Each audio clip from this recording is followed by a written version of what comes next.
नमस्कार, welcome to educate माईक्यू। पिछले video में हमने बात किया था प्रिलिमिनरी एग्जामिनेशन के पैटर्न और सिलेबस के विषय में। तो आज इस वीडियो में हम बात करेंगे मुख्य परीक्षा के एग्जाम पैटर्न और सिलेबस के विषय में। फर्स्ट ऑफ ऑल हम जान लेते हैं एग्जाम का पैटर्न क्या है, उसके बाद में हम सिलेबस पर डिस्कस करेंगे। तो इसमें कुल मिलाकर 9 पेपर कंडक्ट करवाए जाते हैं यूपीएससी के द्वारा। फर्स्ट पेपर जो है आपका 300 कंपलसरी इंडियन लैंग्वेज, जैसे कि आपका तमिल तेलुगु हो गया या गुजराती माध्यम से या हिंदी माध्यम से। अगर हम लोग हिंदी भाषी हैं तो हमारा हिंदी रहेगा। ये 300 मार्क्स के होते हैं आपका और 3 घंटे के इसमें टाइम होते हैं। और सेकंड पेपर बी इंग्लिश, ये सबके लिए अनिवार्य है। ये भी 300 मार्क्स के होंगे और 3 आवर्स टाइम इसमें दिया जाएगा। अगर हम बात करें इन दोनों पेपर की, तो इसमें होता क्या है, ये दोनों पेपर क्वालिफाइंग है। अगर इसमें आप पास होते हैं तभी आपकी सारी कापियाँ चेक की जाएंगी। उसके बाद में नेक्स्ट फर्स्ट पेपर अगर हम देखें तो फर्स्ट पेपर आपका ऐसे यानी निबंध का आपका होगा। ये इसका मार्क्स 250 और 3 घंटे इसमें भी दिए जाएंगे। और जनरल स्टडीज़ की बात कर ले सामान्य अध्ययन के विषय में, तो सामान्य अध्ययन के टोटल कुल मिला के इसमें 4 पेपर कंडक्ट करवाए जाते हैं, जो 250 यानी कि 250 मार्क्स के होते हैं और इसमें 3 घंटे आपको दिए जाते हैं। नेक्स्ट अगर हम बात करें ऑप्शनल पेपर की, तो ऑप्शनल पेपर जो है आपका 2 पेपर आपके ऑप्शनल के करवाए जाते हैं। ऑप्शनल 1 और ऑप्शनल सेकंड, ये भी 250 मार्क्स के होते हैं और इसमें भी 3 घंटे का टाइम दिया जाता है। आइए अब हम बात कर लेते हैं मुख्य परीक्षा के सिलेबस के बारे में। तो इसमें जो पहला 2 पेपर कंपलसरी था उसके विषय में हम बात करते हैं। एक तो अंग्रेजी का विषय जो सबके लिए अनिवार्य है, एक जो अपनी मातृभाषा है उसका, जैसे आपका हिंदी हो गया, गुजराती, तमिल, तेलुगु, इन सब भाषाओं के लिए है। तो इसमें आपका सिलेबस में दिया गया है, दिए गए गद्यांशों को समझना। सबसे पहले ये पहले टॉपिक से क्वेश्चन पूछेगा, यानी comprehension of given passage, comprehension पूछेगा। और दूसरा आपका पूछेगा इसमें संक्षेपण, संक्षेपण को बोल सकते हैं, प्रेसिव राइटिंग बोल सकते हैं। और शब्द प्रयोग तथा शब्द भंडारण। तीसरा टॉपिक है हमारा यूजेस एंड वोकेबलरी, वोकेब पूछेगा इसमें। और लघु निबंध, शॉर्ट एसे, ये पूछेगा आपका जो है क्वालिफाइंग पेपर जो है इसमें, जो आपकी भाषाएं रहेंगी उसके विषय में पूछेगा। नेक्स्ट अगला अगर हम बात करें भारतीय भाषाओं में, ये तो इंग्लिश का हो गया और ये होगा आपका भाषा के विषय में। जैसे अगर हमारा हिंदी है तो हिंदी के विषय में इसमें पूरा दिया गए गद्यांशों को समझना। सेम वही comprehension of given passage, press writing, संक्षेपण है इसमें, शब्द प्रयोग तथा शब्द भंडारण, शॉर्ट एशे, लघु निबंध लिखना होगा। और इसमें जो है सबसे इम्पोर्टेंट, अंग्रेजी से भारतीय भाषा तथा भारतीय भाषा से अंग्रेजी भाषा में अनुवाद करना, ये भी सबके लिए करना अनिवार्य होगा। ये भी सबके लिए अनिवार्य है। यदि हम इस पेपर में पास हो जाते हैं, अगर हम इस परीक्षा में पास होते हैं ये दोनों पेपर में, तभी जो हमारी आगे की कापियाँ हैं वो चेक होंगी। अब आइए देख लेते हैं, इसमें 2 टिप्पणियाँ दी गई हैं, क्या लिखा गया है इसमें पढ़ लेते हैं। इसमें दिया गया है भारतीय भाषा और अंग्रेजी के प्रश्न पत्र मैट्रिकुलेशन के समकक्ष होंगे, यानी कि आपका हाई स्कूल के आधार पर पूछा जाएगा, जिसमें केवल अर्हता प्राप्त करनी है, यानी 33% मार्क्स आपको लाने हैं या पास आउट, इसको बस पास करना है, क्वालिफाइंग है। प्राप्तांक योग्यता क्रम निर्धारण में नहीं गिने जाएंगे, यानी इसके जो आप नंबर इसमें जो गेन करेंगे, जितना भी नंबर आपका आएगा वो इस मुख्य परीक्षा के नंबर में नहीं जुड़ेगा। दूसरा है अंग्रेजी का, इसमें बात किया गया अंग्रेजी तथा भारतीय भाषाओं तथा प्रश्न पत्रों के उत्तर उम्मीदवारों को अंग्रेजी तथा संबंधित भाषा में देने होंगे। जो पहले हम बात कर चुके हैं, पहला तो अंग्रेजी आपका कंपलसरी रहेगा, दूसरा जिस मातृभाषा जो है आपकी हिंदी, इसमें आपको देना पड़ेगा। अब बात कर लेते हैं प्रश्न पत्र फर्स्ट की।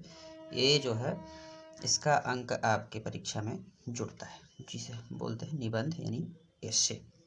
इसमें 2 विषय होते हैं, मूर्त और अमूर्त, दोनों से निबंध आपको पूछेगा। दूसरा प्रश्न पत्र। और अब यहाँ से जो है सबसे इम्पोर्टेंट चीज़ें स्टार्ट हो जाती हैं, जिसे बोलते हैं जनरल स्टडीज यानी कि सामान्य अध्ययन। फर्स्ट पेपर भारतीय विरासत और संस्कृति, विश्व का इतिहास एवं भूगोल और समाज, इसके विषय में इसमें पूछेगा। ये पेपर बोलते तो हैं इसको प्रश्न पत्र सेकेंड, लेकिन ये जो है सामान्य अध्ययन का प्रश्न पत्र फर्स्ट होता है, यानी GS पेपर 1 होता है।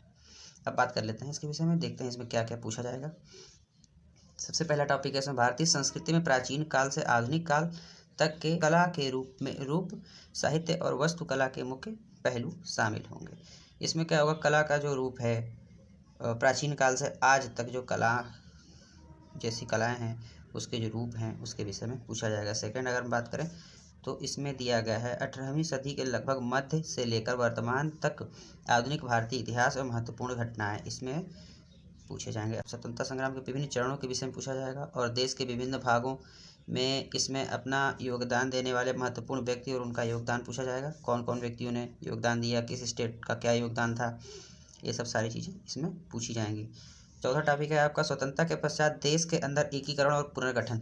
एकीकरण कैसे हुआ, पुनर्गठन कैसे हुआ, इसमें किसका सबसे ज़्यादा योगदान था। यहाँ पे जो है सरदार वल्लभ भाई पटेल का बहुत ज़्यादा इसमें पूछा जाता है। और नेक्स्ट अगर हम बात करें विश्व के इतिहास में 18वीं सदी की घटनाएं, औद्योगिक क्रांति कब हुई, विश्व युद्ध के विषय में पूछा जाएगा। राष्ट्रीय सीमाएं कैसे निर्धारण हुई, पुनः सीमांकन कैसे हुआ, उपनिवेशवाद की समाप्ति कब हुई, राजनीतिक दर्शन, राजनीति शास्त्र या शास्त्र जैसे या दर्शन जैसे साम्यवाद, पूंजीवाद, समाजवाद आदि शामिल होंगे। इसके रूप में समाज पर उनका क्या प्रभाव पड़ा, ये सारी चीज़ें इसमें आएंगी। अगला हमारा टॉपिक है भारतीय समाज की मुख्य विशेषताएं, भारत की विविधता। अब इसमें पूछा जाएगा समाज की विविधताओं के विषय में।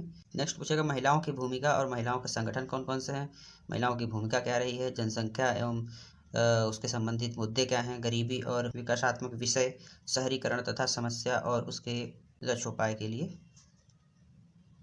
क्या उपाय किए गए हैं, इसके विषय में पूछा जाएगा। भारतीय समाज में भूमंडलीकरण का प्रभाव, इसके विषय में पूछा जाएगा। नेक्स्ट आपका टॉपिक होगा इसमें समाजीकरण, सशक्तिकरण, संप्रदायवाद, क्षेत्रवाद और धर्म निरपेक्षता, इसके विषय में पूछा जाएगा। अगला है विश्व का भौतिक भूगोल की मुख्य विशेषताएं, विश्व के भौतिक भूगोल की जो विशेषताएं हैं उसके विषय में पूछा जाएगा। अगला जो है आपका टॉपिक विश्व भर के मुख्य प्राकृतिक संसाधनों का वितरण, दक्षिण एशिया, भारतीय उपमहाद्वीप इसमें शामिल करते हुए सारे विश्व भारत सहित विभिन्न भागों में प्राथमिक, द्वितीयक तथा तृतीय क्षेत्रों के उद्योगों को स्थापित करने के लिए जिम्मेदार कारक कौन कौन से हैं। अब नेक्स्ट आ जाएगा इसी में अगला टॉपिक आपका होगा भूकंप, सुनामी, ज्वालामुखी, हलचल, चक्रवात जैसी महत्वपूर्ण भौतिकीय घटनाएं, भूगोलिक विशेषताएं क्या हैं और उनके स्थान, अति महत्वपूर्ण भौगोलिक विशेषताएं, जल स्रोत क्या है और हिमावरण सहित वनस्पति प्राणी जगत में परिवर्तन और इस प्रकार के परिवर्तनों का प्रभाव, ये सारी चीज़ें इसमें आएंगी। अब सेकंड पेपर स्टार्ट हो जाता है जनरल स्टडीज सेकंड पेपर। ऐसे अगर काउंट करेंगे ऐसे को लेकर तो ये प्रश्न पत्र 3 हो जाएगा। अब इसमें जो है आपका शासन व्यवस्था, संविधान प्रणाली, सामाजिक न्याय, अंतर्राष्ट्रीय संबंध। बात कर लेते हैं इसमें क्या क्या टॉपिक दिए गए हैं। भारतीय संविधान के ऐतिहासिक आधार, विकास, विशेषताएं, संशोधन, महत्वपूर्ण प्रावधान और बुनियादी संरचना। दूसरा टॉपिक इसमें दिया गया है संघ एवं राज्यों के कार्य उत्तरदायित्व, संघीय ढांचे और संबंधित विषय की चुनौतियों में स्थानीय स्तर पर शक्तियों के वित्त हस्तांतरण और उनकी चुनौतियां क्या क्या हैं। तीसरा टॉपिक आपका दिया गया है विभिन्न घटकों के बीच शक्तियों का पृथक्करण, विवाद निवारण तंत्र तथा संस्थान। अब चौथा टॉपिक है इसमें भारतीय संवैधानिक योजनाएं एवं अन्य देशों के साथ तुलना। और पांचवा टॉपिक है संसद तथा राज्य विधायिका संरचना क्या है, उसके कार्य क्या है, कार्य संचालन कैसे होता है, शक्तियों एवं विशेषाधिकार क्या है और उनके उत्पन्न होने वाले कौन कौन से विषय। अगला टॉपिक है आपका कार्यपालिका, न्यायपालिका की संरचना क्या है, संगठन और कार्य क्या हैं, सरकार के मंत्रालय एवं विभाग पूछे जाएंगे इसमें, प्रभावक समूह, औपचारिक अनौपचारिक संघ तथा शासन प्रणाली में उनकी भूमिका पूछी जाएगी। इतना चीज़ें इसमें है। नेक्स्ट अगला टॉपिक है जनप्रतिनिधित्व अधिनियम की मुख्य विशेषताएं, जनप्रतिनिधित्व अधिनियम पूछा जाएगा इसमें। और उसके बाद से पूछा जाएगा विभिन्न संवैधानिक पदों पर नियुक्ति और विभिन्न संवैधानिक निकायों की शक्तियां, कार्य और उत्तरदायित्व क्या क्या होते हैं। अगला टॉपिक इसमें है विधिक मायक और विभिन्न अर्ध न्यायिक निकाय पूछे जाएंगे इसमें। नेक्स्ट है सरकारी नीतियों और विभिन्न क्षेत्रों के विकास के लिए हस्तक्षेप और उनके अभिकल्पन तथा कार्यान्वयन के कारण उत्पन्न विषय, ये पूछे जाएंगे इसमें।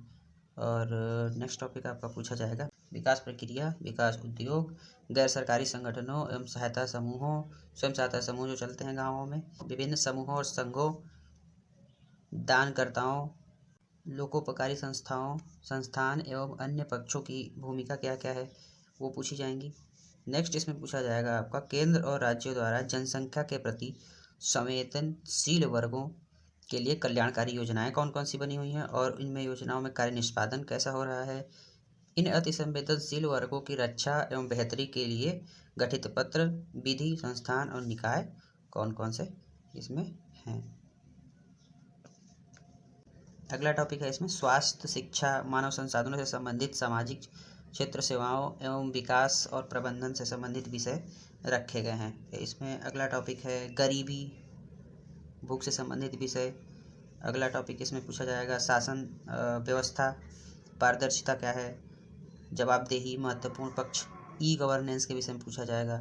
मॉडल सफलताएं, सीमाएं एवं संभावनाएं क्या हैं, नागरिक चार्टर, पारदर्शिता एवं जवाबदेही और संस्थागत तथा अन्य उपाय पूछे जाएंगे। अगला टॉपिक है लोकतंत्र में सिविल सेवाओं की भूमिका। उसके बाद में भारत एवं उनके पड़ोसी से संबंध कैसा है, जैसे भारत चाइना, भारत पाकिस्तान, भारत बांग्लादेश, इन सब से संबंध कैसा है उसके विषय में पूछा जाएगा। अगला टॉपिक है आपका द्विपक्षीय, क्षेत्रीय एवं वैश्विक समूहों में भारत से संबंधित अथवा भारत के हितों को प्रभावित करने वाले कौन कौन से कारक हैं, उनके विषय में जानकारी इसमें लेनी पड़ेगी। नेक्स्ट टॉपिक इसमें पूछेगा भारत के हितों, भारतीय प्रदेश से विकसित एवं विकासशील देशों की नीतियों तथा राजनीति का प्रभाव। और लास्ट टॉपिक इसमें पूछेगा आपसे महत्वपूर्ण अंतर्राष्ट्रीय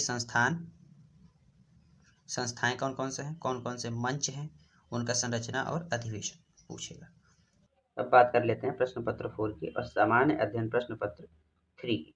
इसमें आपसे पूछा जाएगा प्रौद्योगिकी, आर्थिक विकास, जैव विविधता, पर्यावरण सुरक्षा तथा आपदा प्रबंधन के विषय में। इसमें आपका पहला टॉपिक है भारतीय अर्थव्यवस्था तथा योजना, संसाधनों को जुटाने, प्रगति, विकास तथा रोजगार से संबंधित विषय पूछे जाएंगे। नेक्स्ट है आपका इसमें समावेशी विकास तथा इससे उत्पन्न विषय।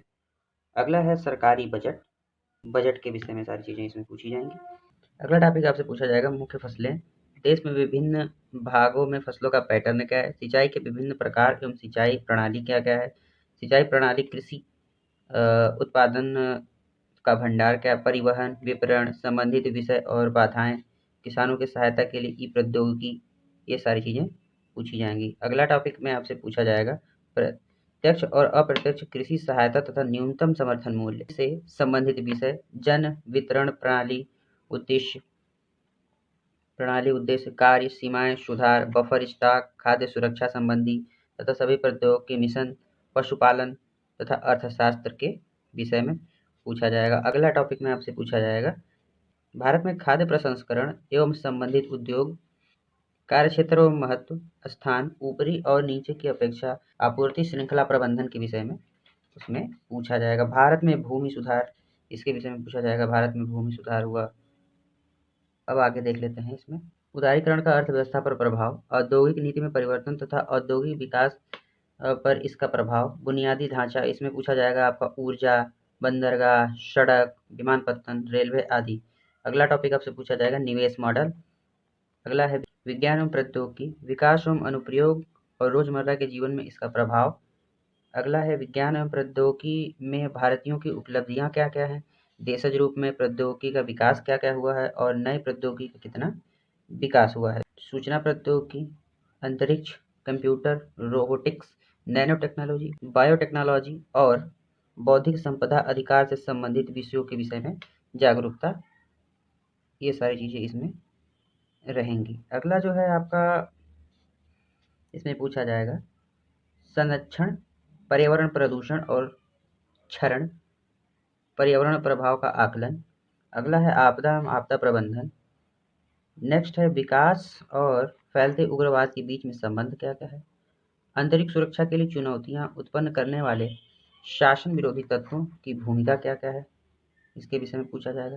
संचार नेटवर्क के माध्यम से आंतरिक सुरक्षा की चुनौती, आंतरिक सुरक्षा चुनौतियों में मीडिया और सामाजिक नेटवर्किंग साइटों की क्या भूमिका है। साइबर सुरक्षा की बुनियादी बातें, धन शोधन और इसे रोकना, ये सारी चीज़ें पूछी जाएगी। समवर्ती क्षेत्रों में सुरक्षा चुनौतियां एवं उसका प्रबंधन, उनका प्रबंधन क्या है। संगठित अपराध और आतंकवाद के बीच संबंध क्या क्या है। और इसमें आपसे लास्ट टॉपिक पूछा जाएगा विभिन्न सुरक्षा बल और संस्थाएं और उनके अधिदेश। आइए अब जान लेते हैं प्रश्न पत्र 5 के विषय में। सामान्य अध्ययन का जो प्रश्न पत्र है वो 4 है। इसमें जो है आपका नीति शास्त्र, सत्यनिष्ठ और अभिरुचि, इसको बोलते हैं इथिक्स। ये पेपर है आपका इथिक्स का। अगर हम पहले टॉपिक की बात करें, नीति शास्त्र तथा मानवीय सहसंबंध, मानवीय क्रियाकलापों में नीति शास्त्र का सार तत्व, इसके निर्धारक और परिणाम, नीति शास्त्र के आयाम, निजी और सार्वजनिक संबंधों में नीति शास्त्र, मानवीय मूल्य, महान नेताओं, सुधारकों और प्रशासकों के जीवन तथा उनके उपदेशों से शिक्षा मूल्य विकसित करने में परिवार, समाज और शैक्षणिक संस्थाओं की भूमिका, इतनी सारी चीज़ें इसमें पूछी जाएंगी। अगला टॉपिक जो है आपका, इसमें पूछा जाएगा अभिवृत्ति, यानी अभिवृत्ति के विषय में इसमें पूछा जाएगा। सारांश पूछा जाएगा, संरचना, वृत्ति, विचार तथा आचरण के परिप्रेक्ष्य में इसका प्रभाव एवं संबंध, नैतिक और राजनीतिक अभिरुचि, सामाजिक प्रभाव और धारणा। अगला जो है आपसे पूछा जाएगा सिविल सेवा के लिए अभिरुचि, बुनियादी मूल्य, सत्यनिष्ठ, भेदभाव रहित तथा गैर तरफदारी, निष्पक्षता, सार्वजनिक सेवा के प्रति समर्पण भाव, कमजोर वर्गों के प्रति सहानुभूति, सहिष्णुता तथा संवेदना। अगला टॉपिक है आपका भावात्मक समझ, अवधारणा तथा प्रशासन और शासन व्यवस्था में अनेक उपयोग और प्रयोग, ये सारी चीज़ें इसमें पूछी जाएंगी। अगला देखते हैं। अगला है आपका भारत तथा विश्व के नैतिक विचारों के दार्शनिकों का योगदान, यानी कि इसमें जो है दर्शन के विषय में आपसे पूछेगा। अगला है आपका लोक प्रशासनों में लोक सिविल सेवा, मूल्य तथा नीति शास्त्र, स्थिति तथा समस्याएं, सरकारी तथा निजी संस्थानों में नैतिक चिंताएं एवं दुविधाएं, नैतिक मार्गदर्शन के स्रोत के रूप में विधि, नियम, विनियम तथा अंतरात्मा, शासन व्यवस्था में नीति तथा नैतिक मूल्यों का सुदृढ़ीकरण, अंतर्राष्ट्रीय संबंधों तथा निधि व्यवस्था, फंडिंग, जिसे फंडिंग बोलते हैं, निधि व्यवस्था में नैतिक मुद्दे, कारपोरेट शासन व्यवस्था, इतनी सारी चीज़ें इसमें पूछी जाएंगी। अगला है आपका जो है शासन व्यवस्था में ईमानदारी, लोक सेवा की अवधारणा, शासन व्यवस्था में ईमानदारी का दार्शनिक आधार, सरकार में सूचना का आदान प्रदान और पारदर्शिता, सूचना का अधिकार, नीतिपरक आचार संहिता, आचरण संहिता, नागरिक घोषणा पत्र, कार्य संस्कृति, सेवा प्रदान करने की गुणवत्ता, लोक निधि का उपयोग, भ्रष्टाचार की चुनौतियाँ, ये सारी चीज़ें इसमें पूछिएगा। और लास्ट टॉपिक इसमें है आपका, इसमें लास्ट में आपसे केस स्टडी के विषय में पूछा जाएगा। अब आपका बचता है इसमें लास्ट में वैकल्पिक प्रश्न पत्र, यानी कि ये जो है आपका ऑप्शनल होगा, वैकल्पिक होगा। इसमें 2 पेपर होते हैं कुल मिलाकर, प्रश्न पत्र फर्स्ट और प्रश्न पत्र सेकंड, जिसे बोला जाता है प्रश्न पत्र 6 और 7। इसमें 2 पेपर होते हैं कुल। उम्मीद करते हैं मुख्य परीक्षा का सिलेबस आपको समझ में आया होगा। पीडीएफ का लिंक मैंने डिस्क्रिप्शन में डाल दिया है, वहाँ से आप पीडीएफ डाउनलोड कर सकते हैं। एजुकेटर माइक्रो प्लेटफॉर्म पर आने के लिए आपका बहुत बहुत धन्यवाद। वीडियो को लाइक, सब्सक्राइब और शेयर करें। बहुत बहुत धन्यवाद।